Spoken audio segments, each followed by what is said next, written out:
I am Ferdinand Marcos, and I am the President of the Republic of the Philippines. I stand today on behalf of 110 million Filipinos.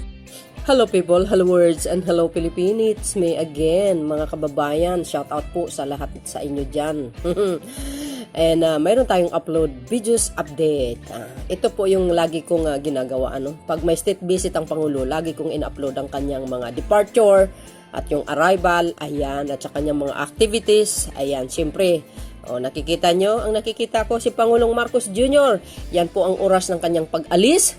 Gabi po, kagabi po yan, ay tumulak na papuntang San Francisco, USA.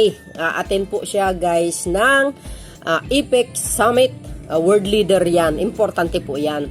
Bukod sa kanyang pagpunta dyan, mga kababayan, alam po nating lahat ang kanyang ginagawa, the other activities niya is yung tinatawag na sideline.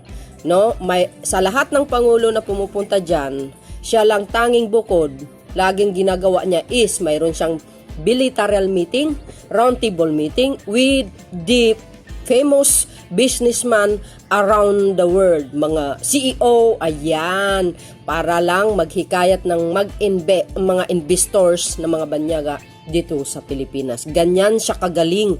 Yung diskarte niya, wala yan sa ibang mga pangulo. Yung maghikayat ka, mag-deliver siya, ipopromote niya ang bansang Pilipinas. Pero sa kabila ng lahat, alam nyo ba, binabatikos pa rin siya, mga kababayan. Okay, sa travel, social climbing, sabi nila. Pero hindi nila nalalaman.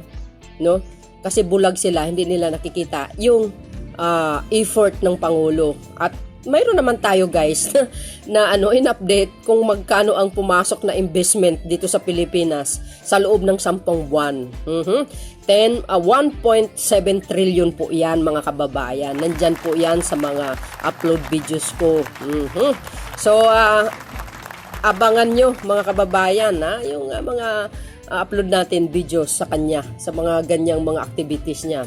So dito sa kanyang speech, departure speech, mga kababayan, talaga naman isiniwalat niya dito yung kanyang activities. Naku po. At saka isa pa sabi nila nabuwag ang unity team. Talagang mga marites talaga. Ang may tampuhan lang dyan, si Speaker at saka si BP Sara.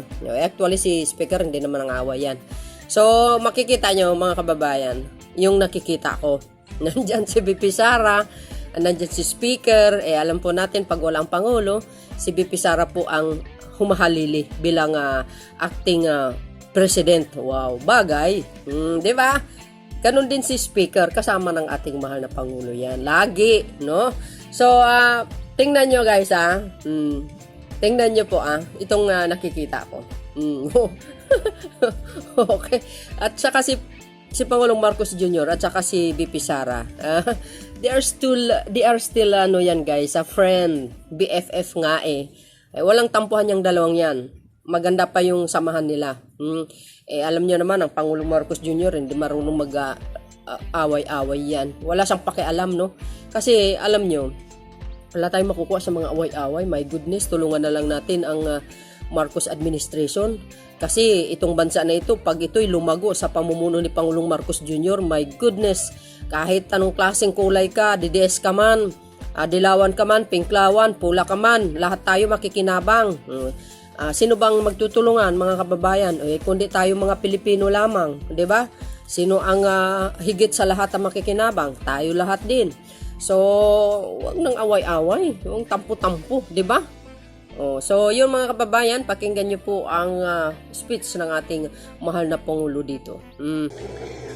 Our good Vice President and Secretary of DepEd, Inday Sara Duterte, BFFR, House Speaker Martin Romualdez, members of the Cabinet that are here,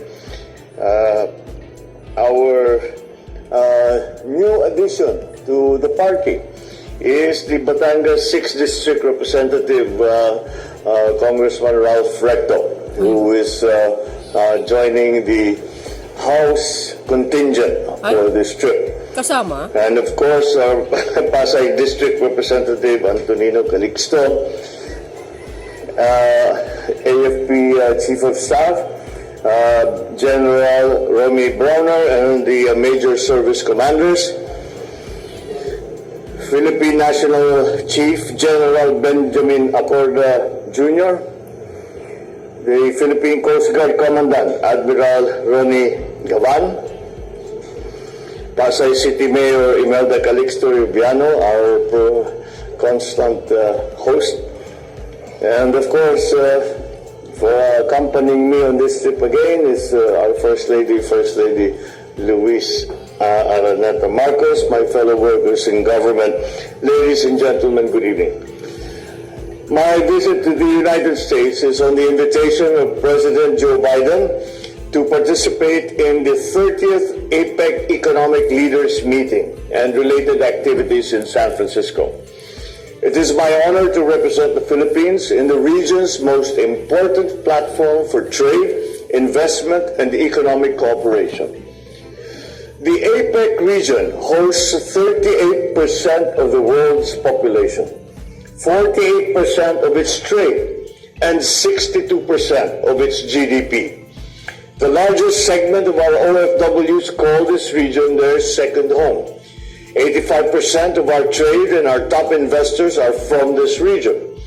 I bring with me your hopes and aspirations for a peaceful and prosperous Asia-Pacific region where we live. Wow. This year, the U.S. chairmanship of APEC set the cross-cutting themes of sustainability, inclusiveness, and resilience as our priority work so that we can build a resilient and interconnected region that advances broad-based economic prosperity, enable an innovative environment to foster a sustainable future, and affirm an equitable and inclusive future for all, for every single Filipino. The U.S. APEC theme of creating a sustainable and resilient future for all aligns with our national and economic interest to transform the Philippines towards a sustainable future para ang lahat ng Pilipino ay magkaroon ng matatag, maginhawa at panatag na buhay. Wow. Our APEC work has been focused to prioritize and secure beneficial trade and investment, quality and green jobs, human development, and poverty alleviation.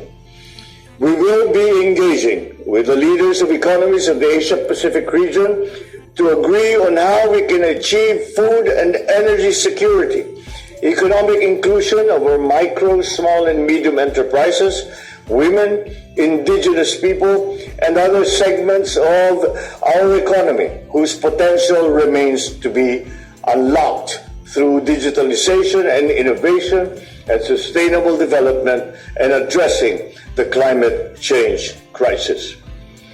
I will meet with business leaders and conduct roundtable discussions on the APEC sidelines to once again invite investments to seek business opportunities, That's my promote president. our exports, and discuss our economic agenda. Nako, work na At naman. the APEC CEO Summit, which is the annual gathering of top CEOs from across the APEC region, I have been invited to deliver the keynote remarks on intentional equity in sustainability, to share the Philippine experience in ensuring inclusivity on our path to bringing a green economy to the Philippines. Wow.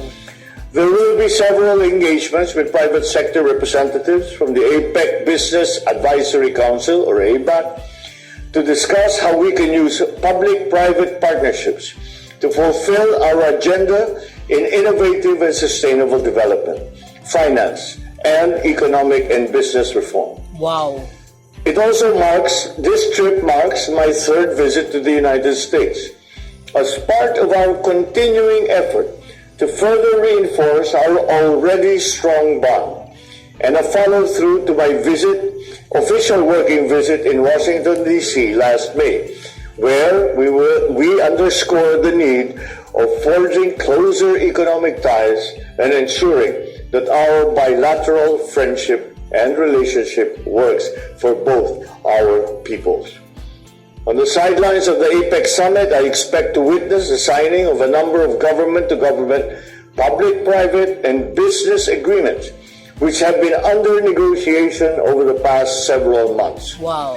Covering priority sectors such as nuclear energy, artificial intelligence to support weather forecasting, health sciences, particularly cancer research, diagnosis, treatment, and prevention, pharmaceutical manufacturing, and satellite connectivity. As with my previous visits, I expect to meet with American business leaders to further promote trade and investment opportunities here in the Philippines. Our economic team and I will be joined by a high-profile business delegation in exploring new and expanding partnerships. From San Francisco, I will also be going to Los Angeles, California, and Honolulu, Hawaii. I look forward to meeting the Filipino communities there in all three cities. California and Hawaii have the largest concentrations of Filipinos and Filipino Americans, home to almost half of the 4.2 million Filipinos in the United States, who serve as the bedrock of our bilateral relations. Mga kababayan, since the start of my administration, we have not wavered in our promise of not leaving anyone behind. And for a resilient Philippines, where the fruits of our hard work are equitably shared by all. Ikagagalak ko po ang inyong buong suporta. Mabuhay tayong lahat. Maraming salamat sa inyo. Magandang gabi po sa inyong lahat. Yun, oh. Nakita nyo yung nakikita ko, si BP Sara nandyan. Si Speaker of the House, oops. Oh, di ba? Tampuhan pa more. Oh, yan, oh. You see? Oh, still strong pa din ang samahan ni Pangulong Marcos Jr. at saka si BP Sara. Kayo naman, mga kababayan, kayo lang nagpapalala eh. Oh, see, oh, yan si First Lady Lisa.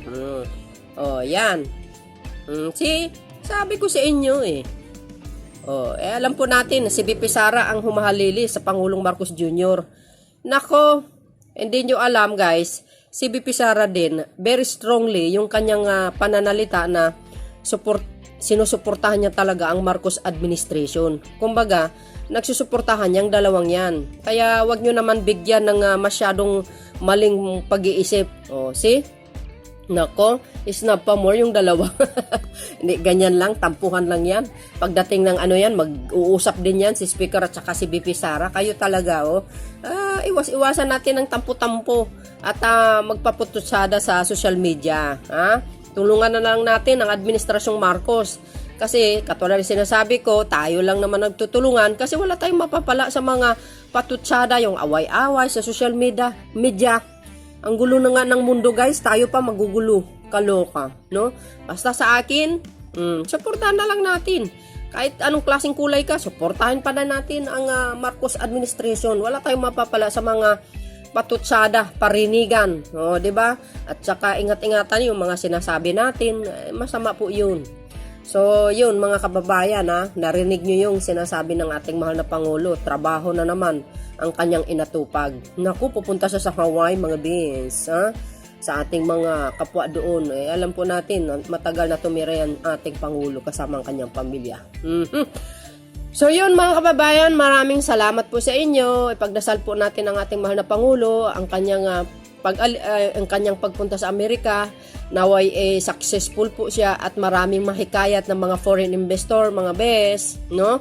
At wag naman po natin na laging batikusin ang Pangulo, nagtatrabaho lang naman po siya.